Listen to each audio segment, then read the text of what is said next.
Étape 2, Kinsale, baie de Morlaix. Doux, dur, dingue. Avec 557 000 au compteur, cette étape n'était certes pas la plus longue de l'histoire de la solitaire des Figaro-Paprec, mais elle restera à coup sûr dans les annales.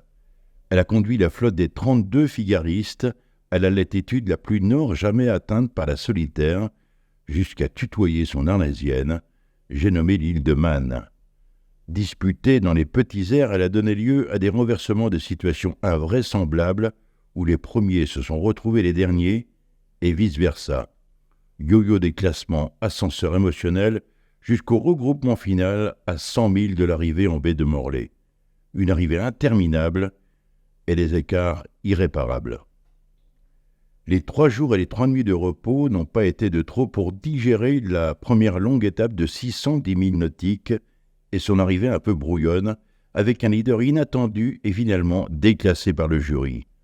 En ce dimanche 3 septembre, les silhouettes des 32 Figaro Beneteau III se reflètent sur le glacis de la baie de Kinsale, grand miroir des ambitions de tous bords.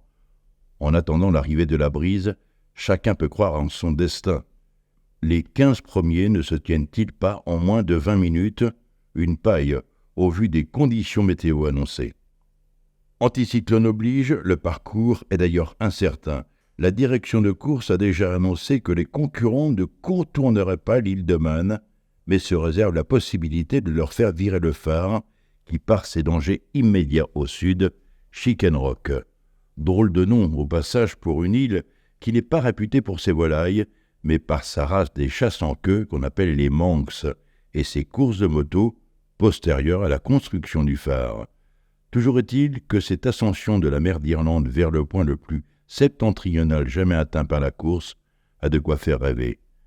C'est parti, pas très vite certes, mais la pétole est un art plus qu'une loterie, disent les spécialistes.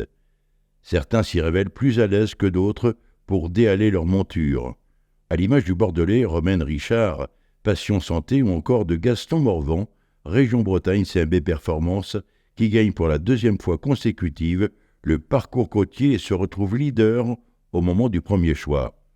Le vent refuse et s'écroule à 50 000 de l'entrée du canal Saint-Georges. L'Orphée, la reporter embarquée, titre avec malice « L'air de rien » dans son communiqué du soir et voit juste.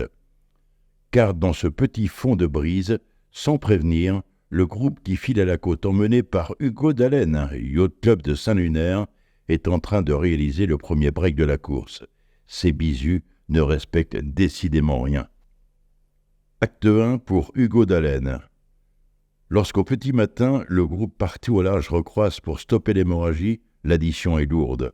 Corentin Euro, Banque Populaire, Loïs Béréard, Skipper Massif 2022, Basile Bourgnon, Edenred ou Élodie Bonafous, Keguinière La Vie en Rose, bref, un groupe de favoris en sont pour leurs frais, 7 000 de retard au lever du jour, qui se transforme en 12 000 après 24 heures de course, c'est beaucoup en Figaro.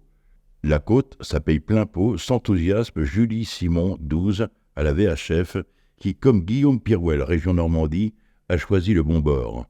Au sprint intermédiaire de South Acklow, Hugo Dallène empoche la mise avec assez basque, Alexis Loison, groupe réel, bien dans le coup, comme lors de la première étape.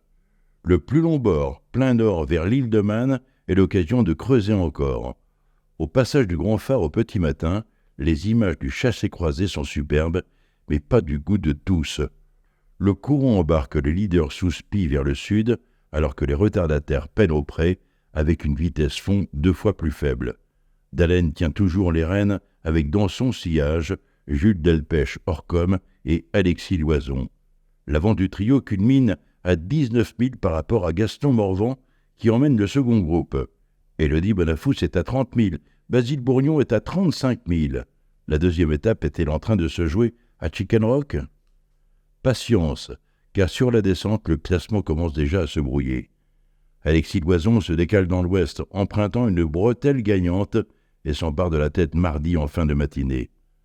Remis de son départ passable, Tom Dolan, le vainqueur de la première étape, revient à 3000, aux côtés de Nils Palmieri Teamwork, réglé comme un métronome depuis le départ. Mais la flotte tamponne dans l'ouest et les retardataires comblent une partie de leur retard en glissant sur une route plus directe. Basile Bourgnon et Corentin Auro sont encore à 15 000 mardi soir. Mais Gaston Morvan est bien revenu, montrant une fois de plus une belle aptitude à rebondir.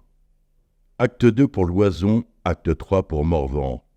Au lever du jour, c'est le grand chambardement. Le classement est tout bonnement inversé. Mais que s'est-il passé? À la faveur du DST de la pointe Saint-David au Pays de Galles, les chasseurs ont tenté. Pendant que les leaders partaient dans l'ouest, Gaston Morvan a fait l'effort de rallier la côte pour profiter de meilleures conditions de courant, explique Ken Château, le directeur de course. La petite bascule au sud-est et un peu plus de pression ont fait le reste. Joint à la VHF au petit matin, Loison croit encore être en tête, mais sans le coup fourré puisque les retardataires ont disparu de son AIS. Et cette troisième nuit a été laborieuse dans l'ouest, avec une brise famélique sur un fond de houle. Mais de là à se faire reprendre 15 000, une chose est sûre, lorsque le catamaran de la direction de course lit les classements à la VHF mercredi, quelques noms d'oiseaux doivent fuser dans les cockpits. Alors, la deuxième étape est-elle en train de se jouer à Saint-David? C'est le deuxième break, et en début d'après-midi, les écarts commencent à être préoccupants pour ceux qui ont navigué en fanfare les 48 premières heures. Toujours dans le top 10, Loison est à 7 000 du leader, Morvan, Dallène et Palmieri à 15 000 et Guillaume Pirouel-Grand, favori de cette édition, est 24e à plus de 20 000. Il reste seulement 150 000 à courir, bref, il y a le feu. Acte 4 pour tout le monde. Mais la mer Celtique a plus d'un tour dans son sac et en fin de soirée, alors que les traces convergent vers Land's End, la pointe ouest de la Cornouaille britannique, un nouveau ralentissement se fait sentir. C'est même un arrêt buffet. Au petit matin de jeudi, les compteurs sont remis à zéro. Loison se recale dans l'entonnoir et reste dans le top 10. Le bisu Benoît Tudury, grand acteur de la première manche, il avait terminé premier sur la ligne, fait son retour aux avant-postes. Corentin Auro intègre le top 5 et Basile Bourgnon sort de son purgatoire irlandais en rasant la côte. Tout est à faire ou à refaire. La deuxième étape va-t-elle se jouer à